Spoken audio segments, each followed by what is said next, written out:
유하! 안녕하세요 여러분, 비타민C입니다.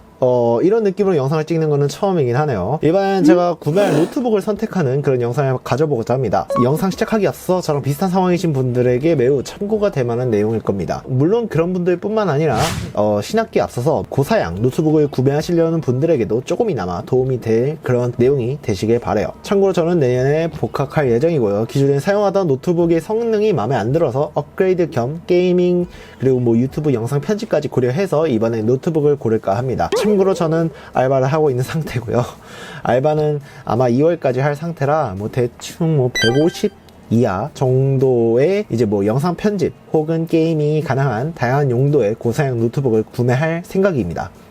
참고로 지금 이 노트북 구매하기 가장 적절한 시기냐면은 그건 맞습니다. 신학기 시즌이라고 보통 개학하기 이전에 노트북을 구매하고자 하는 학생이라든가 직장인들이 좀 많기 때문에, 심지어 요즘에는 코로나가 줄어들지 않고 조금 늘어나는 추세다 보니까 점점 온라인으로 진행을 하는 경우가 많을 겁니다. 그래서 이제 온라인으로 해서 사용하는 뭐 그런 용도로 구매하시는 분들도 많고요. 하지만 여기서 중요한 점은 게이밍이나 뭐 영상 편집과 같은 고사양 노트북을 노리기 때문에 저사양이나 가벼운 노트북을 찾으시는 분들에게는 다소 맞지 않을 경향이 있어요. 뭐 그런 종류의 노트북은 제가 따로 영상을 만들어 보던가 해볼게요. 자, 그러면은 제가 이제 구매하려는 조건을 찾아봐야겠죠. 다나와 사이트 들어가서 노트북을 들어가 주시고요. 옵션에서 옵션 전체 보기 눌러주시고, 그 다음에 어디 보자, 코어수는 옥타코어 이상, 옥타코어 이상 되는 걸로 눌러주시고, 그 다음에 메모리는 8기가 이상이면 좋을 것 같긴 한데, 사실 뭐 영상 편집하기에는 뭐 8기가 이상도 좋고요. 웬만하면 16기가가 좋긴 하겠죠. 그 다음에 GPU는 외장 그래픽이 있는 모델이 좋습니다. 뭐 내장 그래픽으로 해도 무난하긴 하겠지만은, 그래도 뭐 여러가지 효과라든가 이런 게 들어가면은 렌더링을 좀 더 빨리 해줄 수 있는 그런 모델이 좀 더 좋긴 하죠. 그리고 이번에 저는 조금 중요시하게 생각하는 부분은 바로 무게입니다. 어디 보자, 여기 있다. 1.7kg 이하 되는 제품을 선택을 할 거고요. 그리고 가격은 가장 낮은 순서대로 볼 거예요. 네, 일단 뭐 다나와에 검색된 상품들을 보시면 후보군이 꽤 다양하게 나오죠. 일단 첫 번째로는 레노버의 아이디어 패드 슬림 5 프로라고 하는 모델이 눈에 보이네요. 그리고 이거 다음에 레노버 요가 슬림 7 프로, 네, 이것도 보이고요. 그 다음 보이는 거는 이제 에이수스 비보북 프로, 이거는 15 OLED도 있고요. 그리고 밑에 내려가 보면 14X OLED도 있어요. 네. 그리고 그 다음에 눈에 띄는 거는 에이서 스위프트 X라고 하는 모델이 보이고요. 그 다음에 마지막으로 보이는 거는 에이수스 ROG 제피러스 G14라고 하는 모델이 보여요. 그래서 150 언더로 대충 보이는 거는 이 정도의 후보군이 보이긴 하네요. 어쨌든 후보군이 좀 다양하게 나왔어요. 저는 참고로 제가 고른 모델은 참고로 전 이미 주문을 한 상태예요.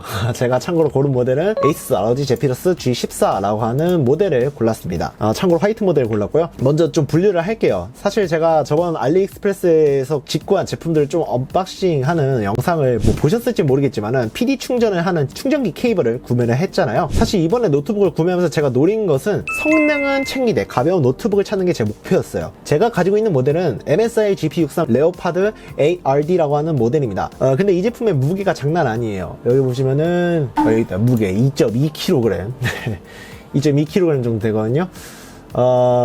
이게 처음에 노트북을 구매했을 때는 싸고 성능이 좋으면 그만이다 라고 생각을 하고 있었어요. 보시면은 110만원대 정도에 구매를 했었던 그런 노트북인데, 들고 다니기야 할 수는 있겠지만 평상시에 제가 이걸 가방에 넣고 이걸 메고 다니기에는 여의치가 않았다라고 생각합니다. 심지어 제품 무게만 고려할 게 아니라 어댑터까지 포함해서 대충 2.5kg 정도를 가방에 넣고 다녔으니까요.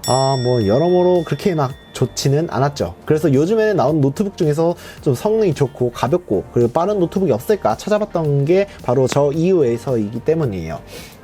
원래 제가 이제 살려고 했었던 모델은 바로 에이서 스위프트 X 모델이었어요. 솔직히 우리나라 사람들 시점에서 외산 노트북이 다 거기긴 하지만은, 최근에 제가 유튜브를 통해서 에이수스 노트북이 할인 행사를 하고 있던 걸 봤었거든요. 그래서 가격에서 파격 할인을 매겨서 결국에는 에이수스 ROG 제피러스 G14 저거를 고르게 된 건데요. 스펙을 조금 비교를 해보자면은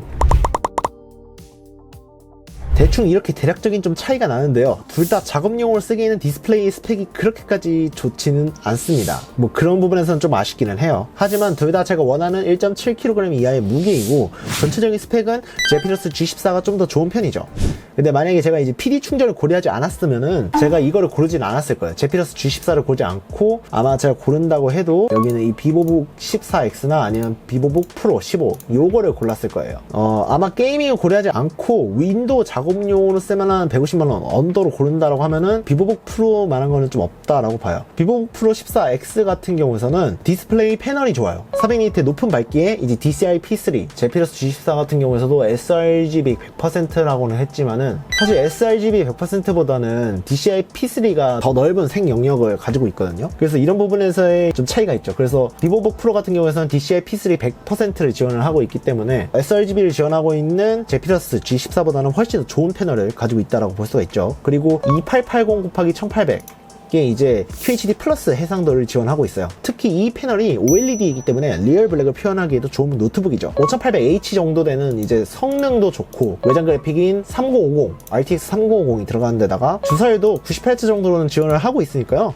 솔직히 이 정도면은 뭐 게이밍 성능으로도 솔직히 좀 쓸만하긴 할 거예요. 영상 편집 작업 및 게이밍 성능도 어느 정도 다재다능하게 쓸만한 그런 노트북이 되지 않을까 싶어요. 자, 그리고 나머지 이제 두 개의 이제 선택지가 있었잖아요. 그 슬림5 프로 같은 경우에서는 가격이 싼 만큼 패널도 작업용이 맞지가 않아요. 그리고 슬림7의 패널이 좀 좋은 편인데 QHD의 5800HS 그리고 1.39kg.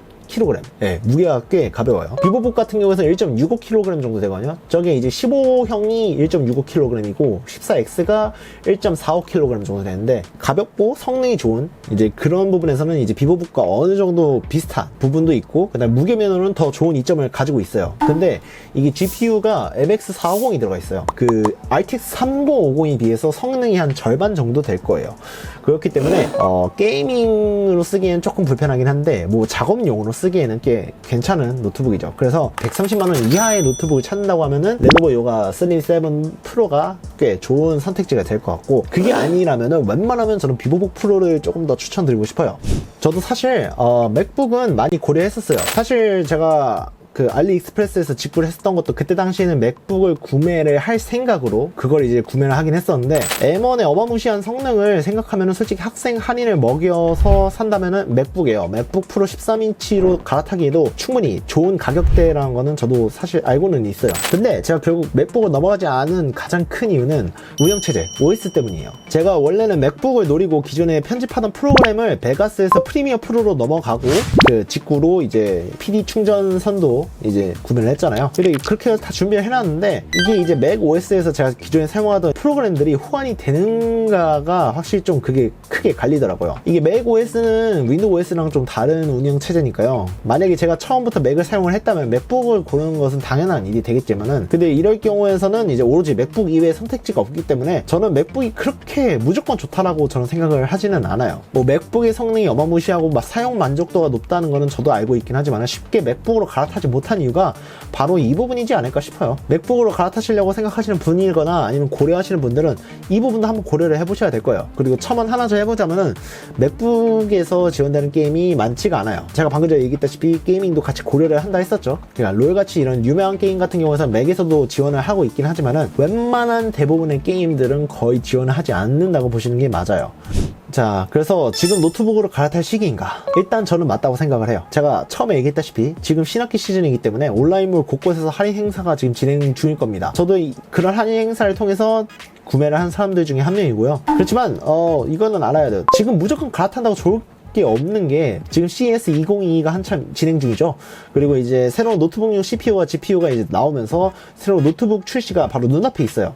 엔비디아는 모바일용으로 출시인지는 기억이 안 나지만은 인텔과 AMD는 확실히 모바일용 CPU를 냈던 걸로 기억을 하고 있거든요. 게다가 새롭게 적용된 기술도 같이 들어있기 때문에 만약에 지금 노트북 사용하는 것에 불편하지 않으시다면은 굳이 이번 기회에 노려서 구매하실 필요는 없다고 봅니다. 아마 지금 할인 행사하고 있는 것도 거의 뭐 재고떨이 수준으로 생각을 해야 될 거예요. 새로운 노트북을 받아들일 준비를 해야죠. 그리고 아마 지금 CES 발표가 나왔으면은 우리나라에 새로운 노트북이 풀린다면은 빨라도 2, 3월, 늦어도 4, 5월 정도 되니까요. 그때까지 존버 타고 새로운 노트북을 맞이해보는 것도 좋은 선택이지 않을까 싶어요. 그리고 그 맥북 구매하시는 분들도 잠시 존버를 타시는 게 좋을 거예요. 그 인터넷에 나돌고 있는 얘기로 들으면은 이번에 M2가 새로 들어간 맥북 에어 발표가 3월 언저리, 4월 언저리쯤에 있다는 얘기가 좀 있어요. 그래서 새로운 색상들도 많이 출시된다고 하니까 이런 부분도 한번 고려해서 맥북을 구매하시려는 분들도 조금은 기다려 보시는 것이 좋지 않을까 싶어요.